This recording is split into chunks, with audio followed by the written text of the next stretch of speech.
이런 적이 있는 것 같아요. 우리는 때로 내 속마음을 이렇게 누군가에게 털어놓고 싶을 때가 있죠. 누군가에게 진짜 내 속마음 털어놓고 싶다, 내 마음 다 이야기하고 싶다 라고 하면서도 한편으로는 망설이곤 해요. 그러니까 내 속마음 털어놓고 싶은데 한편으로는 또 어떤 마음도 든다는 거예요? 멈칫하게 되고 망설이게 된다는 거예요. 왜 망설이게 되고 멈칫하게 되냐면, 내가 이렇게 솔직하게 말하면 저 사람이 나를 이상하게 생각하지 않을까? 라는 또 생각과, 또 말하는 순간 내가 너무 이상해 보이는 거 아니야? 내가 너무 초라해 보이는 건 아닐까? 라는 이러한 걱정과 생각들이 상대방에게 속마음을 털어놓고 싶지만 우리를 멈추게 만든다는 것입니다. 또 이런 경우도 있죠. 학교나 이제 직장에서 실수했을 때 선배나 동료가 와서 괜찮아, 뭐 실수했는지 말해봐, 괜찮아, 이렇게 다정하게 말해줘도 막상 입이 떨어지지가 않아요. 속으로는요, 그냥 쉽게, 그냥 솔직하게 말할까, 그냥 다 말씀드릴까, 이렇게 생각하면서도 괜히 말하면 이거 아무도 모르는데 그냥 넘어가면 될 일인데 괜히 말하면 일이 더 커질까봐 망설여질 때도 있습니다. 또 이런 경우도 있죠. 부모님과의 관계에서도 비슷한 경험이 있으셨을 것 같은데, 어렸을 때 부모님이 이렇게 물어보시죠. 누구누구야, 너 무슨 잘못했어? 엄마 아빠한테 솔직하게 말하면 뭐 해줄게? 용서해 줄게. 그래서 어떻게 합니까? 용서해 주신다고 해서 용기 내서 말했더니 어떻게 되죠? 10대 맞을 거 20대 맞습니다. 원래 솔직하게 말하면 나 이렇게 용서해 줄게 라고 했지만, 막상 말하고 나니까 부모님이 생각했던 것보다 이제 잘못이 더 큰 거예요. 그러니까 용서해 준다고 했다가 이제 더 혼나게 되는 경우가 있죠. 그러면 속으로 이럴 줄 알았으면 그냥 말하지 말걸 하는 순간들 누구나 한 번쯤은 있다는 거예요. 내 속마음을 말하고 싶은데 멈칫하게 되는. 그러면 왜 우리는 이렇게 우리의 솔직한 마음을 드러내는 것을 어려워할까? 심리학에서는요, 이것을 방어기제라고 합니다. 이 방어기제는요, 상대방이 싫어서가 아니라 나를 보호하려는 본능이 작동해서 스스로 마음의 벽을 쌓고 상대와의 소통을 차단해버리는 것을 의미합니다. 그러니까 마음속에 내가 이만큼 부족한 사람인데, 내가 이러한 실수를 저질렀는데, 내가 이런 잘못을 저질렀는데, 나 사실은 이렇게 못난 사람이고 더러운 사람인데, 이걸 솔직하게 말하면 저 사람이 나를 비난할지도 몰라, 저 사람은 나를 떠날지도 몰라라고 하는 수치심과 두려움이 나의 속마음을 꺼내지 못하도록 벽을 쌓게 만든다는 거예요. 그런데 처음에는요, 그 벽이 나를 보호해 주는 것 같지만 결국엔 그 벽은 어떻게 됩니까? 나를 가두는 감옥이 되는 게 문제라는 것입니다. 더 중요한 것은요, 이러한 마음의 벽은 사람과 사람 사이에서만 나타나는 것이 아니라 하나님과의 관계에서도 이런 벽을 우리가 쌓을 때가 있다는 것입니다. 내가 너무 큰 죄를 지었는데 하나님이 날 사랑하실까? 이런 날이 정말 받아주실까? 하나님이 나를 보시고 내가 있는 죄를 고백하면 나를 보시고 실망하진 않으실까? 이러한 생각들이 우리를 하나님께 나아가지 못하게 만드는 벽이 된다는 거예요.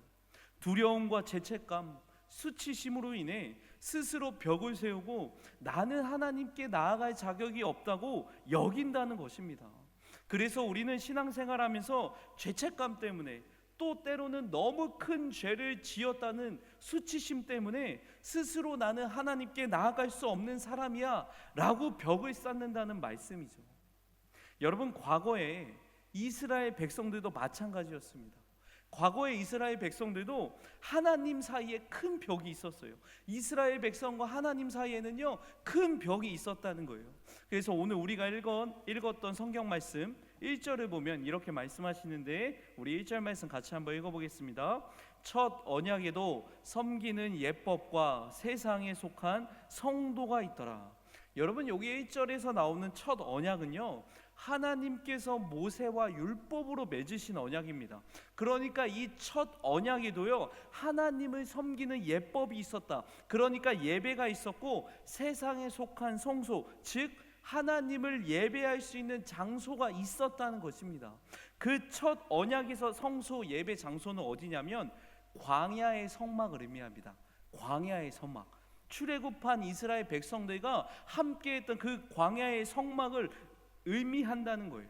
그리고 2절부터 그 광야의 성막, 하나님을 예배하는 장소는 어떤 곳이었는지를 이야기하는데 2절 4절을 한번 눈으로 보시면 2절 성막 안에는요 성소라는 공간이 있는데 그곳에는 뭐가 있습니까? 등잔대와 상과 진설병이 있고, 또 3절을 보면 둘째 휘장 뒤에 있는 장막 지성소가 있었다. 그리고 4절을 보면 그 지성소 안에는 뭐가 있습니까? 금양로와 금으로 싼 언약궤가 있고 그 안에는 만나를 담은 금항아리와 아론의 쌍난 지팡이와 언약의 돌판들이 이렇게 있었다는 거예요. 그러니까 지금 히브리서 9장 2절부터 4절까지 무슨 말을 하는 거냐면 그 광야의 성막이 있었는데 그 광야의 성막이 있었으면 여러분 그게 화려했을까요? 어땠을까요? 겉보기에는 초라했겠죠.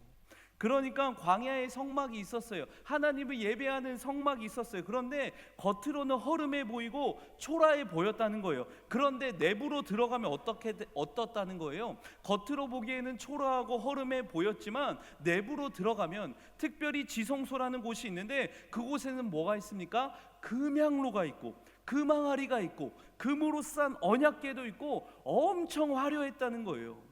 그렇게 겉보기에는 허름하고 초라하고 볼품 없었지만 그 안에는 너무나도 화려했다는 것입니다.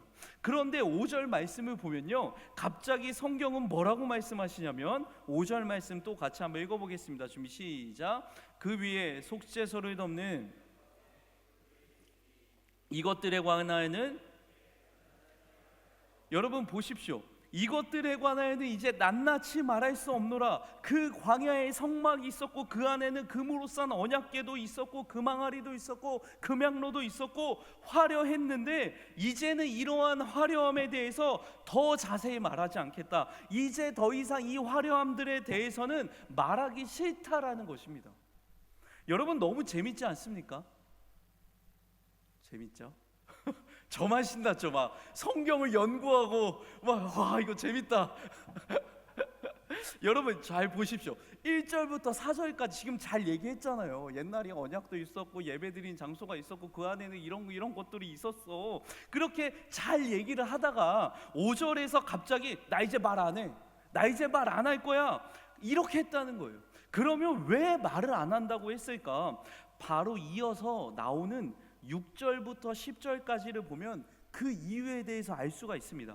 여러분 6절 말씀을 보면요, 이제 성막 안에서 어떤 일을 했는지를 설명하는데 우리 6절 또 읽어보겠습니다. 이 모든 것을 이같이 예비하였으니 제사장들이 항상 섬기는 예시가. 그러니까 여러분 제사장과 대제사장은 다른 겁니다. 그러니까 당시 제사장들이 있었어요.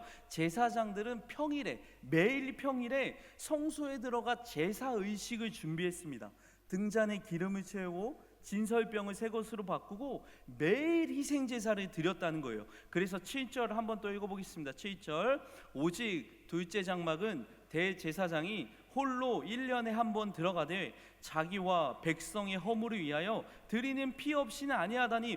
그런데 이제 제사장들이 매일 성소에 들어갔지만 평일이 아닌, 이제 7절에 보면 평일이 아닌 아주 특별한 날 1년에 딱 한 번 대제사장이 둘째 장막이라 불리는 지성소로 들어갔는데 이 지성소에 들어가기 위한 요구 조건이 무엇이냐면 자기와 백성의 허물을 위하여 드리는 뭐 없이는 아니하나니? 피 없이는 아니하나니. 그러니까 자기와 백성의 죄를 대신할 만한 피 없이는 들어갈 수 없다는 거예요. 그러니까 지성소 안에 지성소 안에 뭐가 있었죠? 금으로 싼 언약궤가 있고 금양로가 있고 금항아리가 있고 이렇게 금으로 된 화려하고 아름다운 것이 있어도 그곳에 그 지성소에 들어갈 수 있는 사람은 오직 누구뿐이다? 오직 딱 한 사람, 대제사장뿐이고 이 대제사장마저도 피 없이는 못 들어갔다는 건 대제사장 역시 어떤 사람이었다? 죄인이었다는 것입니다. 심지어 여러분 지성소는요 성소에서 보이지 않도록 휘장을 쳤습니다. 그래서 사람들은 이 지성소 안에 뭐가 있는지 전혀 볼 수가 없어요. 볼 수 있는 사람은 딱 한 사람, 대제사장 뿐이었다는 거예요. 그럼 왜 성소와 지성소 사이에 휘장을 왜 쳤을까? 그건요, 죄인인 인간이 함부로 거룩하신 하나님께 접근하지 말라는 것입니다. 여러분, 쉽게 말하면 이거예요. 부모님이 너무 거룩하세요. 부모님이 흠이 없으세요. 그러니까 우리가 부모님이랑 같이 사는데 부모님과 나 사이에 항상 뭐가 쳐져 있냐면 암막 커튼이 쳐져 있습니다. 우리는 부모님의 목소리만 들어요. 그래서 부모님이 뭘 하는지 볼 수도 없어요. 부모님의 표정도 볼 수도 없어요. 뭘 하는지 볼 수 없습니다. 그런데 1년에 딱 한 번, 1년에 딱 한 번입니다. 1년에 딱 한 번 이 암막 커튼을 치고 부모님께 나아갈 수 있는데, 그때는 어떻게 나아가야 되냐? 1년 동안 내가 어떤 잘못을 했는지 다 반성해야 돼요. 그 반성문 다 써야 돼요. 그리고 용서를 구하면서 들어가야 한다는 거예요. 부모님과 나 사이에 1년에 딱 한 번 용서 구하러 들어가야 했다는 거예요. 여러분, 이렇게 지성소는요, 하나님이 계신 곳이었지만 인간은 죄 때문에 그곳에 들어갈 수 없었고 오직 딱 한 사람만 1년에 한 번 들어갔는데, 대제사장 역시 짐승의 피로 자신의 죄를 속죄한 후에나 가능했다는 것입니다. 여러분이 이렇게 광야 첫 장막에서 제사 드리는 사람들, 예배 드리는 사람들은요, 첫 장막을 보며 뭘 떠올려야만 했을까요? 하나님과의 단절된 관계, 나의 죄로 인해 하나님과의 단절된 관계를 떠올려야만 했다는 거예요. 저렇게 성소와 지성소 사이에 처져 있는 휘장을 보면 나는 죄인이구나, 나는 하나님께 나아갈 수 없구나, 이것을 끊임없이 떠올려야만 했다는 것입니다. 여러분, 이렇게 구약 시대에는요, 하나님께 나아갈 수 있는 길, 하나님께 이르는 길이 활짝 열려 있지 않았어요. 그래서 여러분 8절을 보면 또 이렇게 말씀하시는데, 우리 8절 같이 한번 읽어보겠습니다. 시작. 성령이 이로써 성소에 들어가는 길이 아직 나타나지 아니한 것이라, 아직 나타나지 않았다. 그리고 이어서 9절 말씀을 보면 또 읽어보겠습니다. 이렇게 이 장막은 현재까지의 비유니 이에 따라 드리는 예물과 제사는, 그리고 9절에 보면 이렇게 예물과 제사를 드려봤자 양심상 뭐 할 수 없다? 온전하게 할 수 없다. 그러니까 죄의 문제를 해결할 수 없다는 거예요.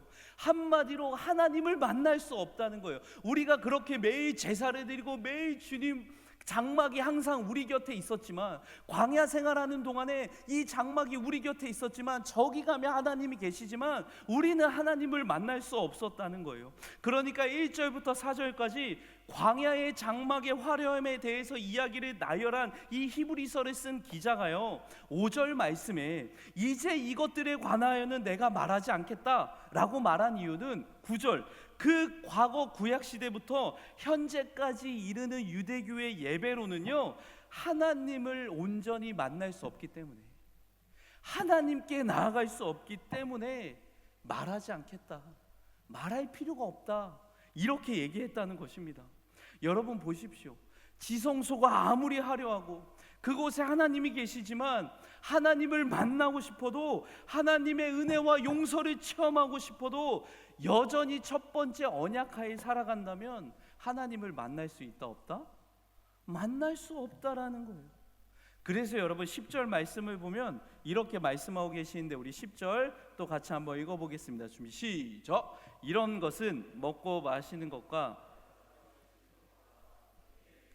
예법일 뿐이며 개혁할 때까지, 그러니까 먹고 마시는 것에 관한 규율을 지키고 육체에 대한 규칙을 지키고, 그러니까 우리가 율법적으로 종교적인 열심을 완벽하게 다 한다 할지라도 살아계신 하나님을 어떻게 만날 수 없다는 것입니다. 그거 어떻게 해야 되냐? 우리 11절 또 한번 보겠습니다. 11절 시작. 그리스도께서는 장래 좋은 일의 대제사장으로 오사 손으로 짓지 아니한 곳,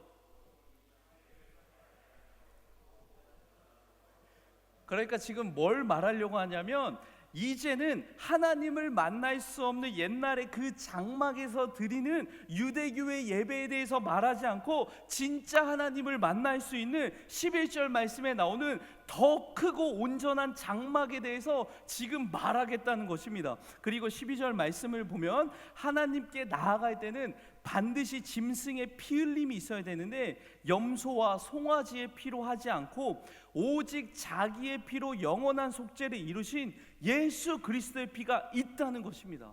그런데 이 12절 말씀에 나오는 염소와 송아지의 피는 어떤 피인 줄 아십니까? 13절 말씀을 보시면, 눈으로 한번 화면을 보시면 육체를 정결하게 하여, 그러니까 염소와 이 송아지의 피는요 육체를 정결하게 할 뿐이라는 거예요. 그러니까 이 육체, 이 송아지와 이 염소의 피, 이 짐승의 피는요 인간의 겉모습, 육체만 정결하게 하는, 그냥 겉보기에만 죄가 없게 만들게 보이게 만들 뿐 한계가 있는 피 흘림이라는 것입니다.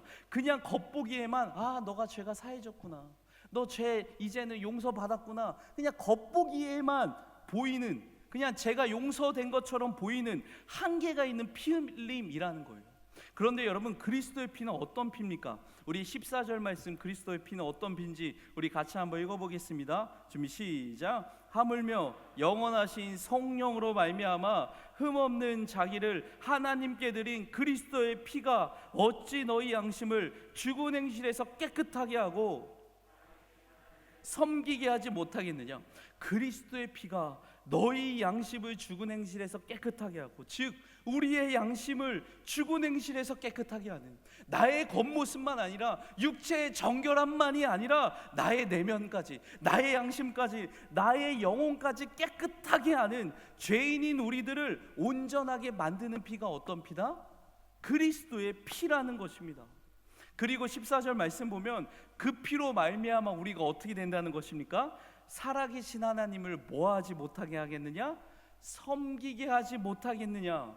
여러분, 여기서 섬기다가요 헬라어로 바로 예배하다입니다. 예배하다. 그러니까 지금 무슨 말이냐면 우리는요 그리스도의 피로 말미암아 하나님을 예배할 수 있다는 거예요. 더 쉽게 말씀드리면 우리는 예수님의 피로 인해서 하나님을 만나게 되었다는 것입니다. 그래서 우리 마태복음 27장 51절 보면 이렇게 또 말씀하고 계시는데, 우리 마태복음입니다. 우리 같이 한번 읽어보겠습니다. 마태복음 27장 51절 준비 시작. 예.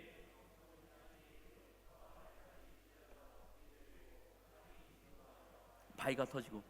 여러분, 이 마태복음 27장에 나오는 이 말씀은요 예수님이 십자가에 달려 돌아가신 날 일어난 사건입니다. 그러니까 예수님께서 십자가에 달려 돌아가셨을 때 성소와 지성소를 구분짓는 그 휘장이 찢어졌다는 거예요. 다시 화면을 띄워주시면, 근데 성소가 찢어졌는데 그 방향이 지금 어디에서 어디로 찢어졌습니까? 성소 휘장이 위로부터 아래로 찢어졌다. 여러분, 만약에 사람이 그 휘장을 찢었다고 하면 어떻게 찢어져야 됩니까? 아래에서 위로 찢어져야 돼요. 사람이 이렇게 찢으니까 아래에서 위로 찢어져야 돼요. 그런데 지금 위로부터 아래로 찢어졌다는 건 누가 찢으셨다는 거예요? 하나님이 찢으셨다는 거예요. 예수님이 십자가에 달려 돌아가신 날 이제는 우리와 하나님 사이를 가로막고 있었던 그 성소 휘장, 지성소의 휘장을 하나님이 찢어버리신 거예요. 하나님이 직접 걷어버리신 거예요. 그러면 이 휘장을 왜 거두셨을까요? 딱 한 가지죠. 하나님은 이제는 대제사장이 아니라, 대제사장을 통해서 만나는 게 아니라 우리와 직접 만나고 싶어 하셨기 때문이라는 거예요. 이제는 누군가를 통해서, 누군가의 피 흘림을 통해서 대신 만나는 게 아니라 하나님은 나와 직접 만나고 싶어 하셔서 휘장을 치워버리셨다는 것입니다. 여러분, 하나님은요 우리 한 사람 한 사람과 직접 만나고 싶어 하십니다. 여러분, 왜 만나고 싶어 하실까요? 하나님이 우리를 왜 만나고 싶어 하실까요? 여러분, 혹시 그거 아십니까? 우리가 예배드리고 있잖아요. 예배드리고 있는 이 안에서 우리를 향한 하나님의 목적이 뭔지 아십니까? 예배 안에서 예배드리고 있는 우리를 향한 하나님의 목적이 뭔지 아십니까? 그건 바로 우리를 회복시키는 것인 줄 믿습니다. 여러분, 구약의 예배로는 뭐만 느낍니까? 좌절만 느껴요. 나는 죄인이구나, 나는 안 되는구나, 나는 하나님께 나아갈 수 없구나, 나는 용서받을 수 없구나, 아무리 노력해봤자, 열심히 무언가를 해봤자 하나님을 만날 수 없으니까요, 좌절뿐이고 절망뿐이에요. 그런데 아까 우리가 읽었던 14절 말씀에 보면 그리스도의 피로 우리를 죽은 행실에서 깨끗하게 하실 뿐더러 어떻게 된다는 거예요? 살아계신 하나님을 섬기게, 하나님을 예배하게, 하나님을 만날 수 없어서 절망과 좌절만 가득 찼던 이 마음에 하나님을 만날 수 있는 희망과 소망을 주시겠다는 것입니다. 그래서 여러분, 예배 안에서 우리를 향한 하나님의 목적은요, 죄로 넘어진 우리, 상처와 문제와 아픔으로 넘어진 우리를요 다시 일으키셔서 세상 가운데 회복된 빛의 자녀로 살아가게 하는 것, 그것이 예배드리고 있는 우리를 향한 하나님의 목적이라는 것입니다. 여러분, 요한복음 4장 23절 우리 말씀 한번 읽어볼까요? 요한복음 4장 23절 말씀만 읽어보겠습니다. 아버지께 참되게 예배하는 자들은 영과 진리로 예배할 때가 오나니 곧 이때라. 아버지께서는 자기에게 이렇게 예배하는 자들을 찾으시니라. 여러분, 예배하면 떠오르는 말씀이 바로 이 구절이에요. 그런데 여러분, 이 말씀이요, 예수님이 누구에게 하신 말씀이에요? 예수님이 누구에게 하신 말씀입니까? 바로 삶을 포기한 사마리아 여인에게 해주신 말씀이에요.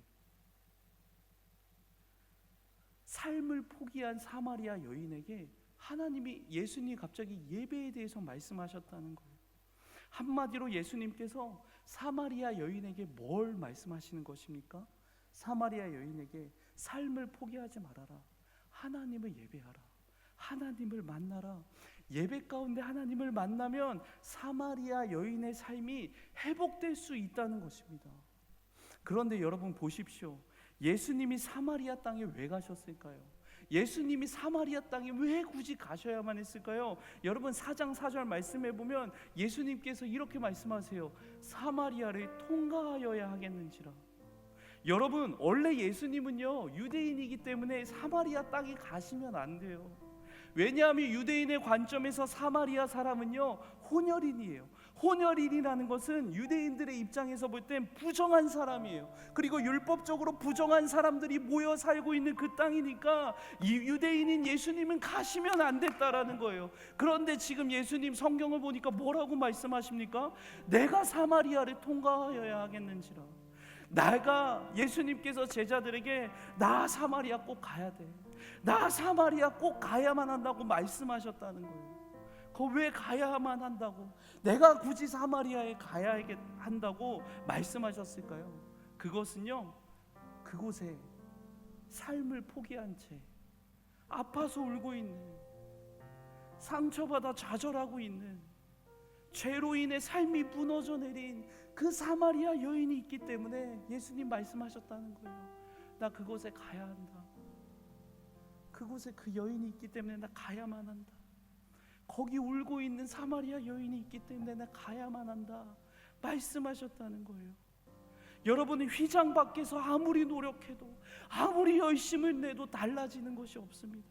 아무리 하나님께 잘 보이려고 율법 잘 지켜도 나아갈 수 없어요. 좌절밖에 느낄 수가 없습니다. 때로는 부족한 내 모습에 실망하고 죄책감과 수치심으로 인해 혼자 외로이 울고 있는 나를 위해서 하나님이 어떻게 하셨다는 거예요? 휘장을 치워버리셨다는 거예요. 여러분, 내가 부족해서 혹은 내 삶이 엉망 같아서 하나님께 나아가기에 자격이 없다고 느껴지는 순간들 우리 모두 겪어보지 않았습니까? 하지만 꼭 기억하십시오. 우리가 의인이었을 때, 우리가 착해서, 우리가 잘나서, 우리가 죄를 짓지 않을 때 하나님이 휘장을 걷어버리신 것이 아니라 여전히 죄인이었을 때 십자가의 희생으로, 예수님의 십자가의 희생으로 휘장을 치워버리셨다는 것입니다. 여러분, 우리는 죄를 지으며 점점 하나님과 멀어졌습니다. 그러나 하나님은 죄인된 우리를 향해 사랑하는 딸아, 누구보다 내 소중한 아들아, 이리로 와라. 밖에서 울고 있지 말고 밖에서 좌절해 있지 말고, 밖에서 혼자 아파하고 있지 말고, 다른 데 가지 말고, 다른 것 붙잡고 살아가지 말고 이리로 와라 하면서 휘장을 걷어 버리셨다는 것입니다. 여러분, 이것이 바로 우리 주님의 사랑인 줄 믿습니다. 죄인인 우리를 향해 다가오시는 주님의 사랑인 줄 믿습니다. 그런데 여러분, 하나님께서 휘장을 치우셨다고 해서 모든 문제가 끝난 걸까요? 아니요. 이제 그 휘장을 넘어서 하나님께 나아가는 건 우리의 선택입니다.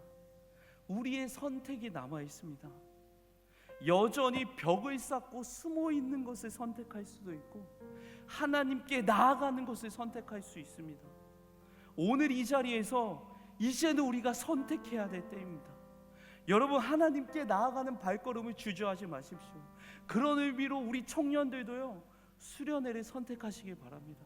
하나님은 여러분들을 만나기를 원하십니다. 그래서 휘장까지 걷어버리셨는데, 그래서 하나님이 수련회라는 특별한 장소에서 여러분들을 기다리고 계시는데 여러분들이 선택하지 않으면 안 됩니다. 수련회는요, 휘장을 거두신 하나님께서 나와 만나고 싶어 하셔서 준비하신 자리인 줄 믿습니다. 우리 이 시간 찬양을 부르면서 하나님의 사랑을 다시 생각해 봤으면 좋겠습니다.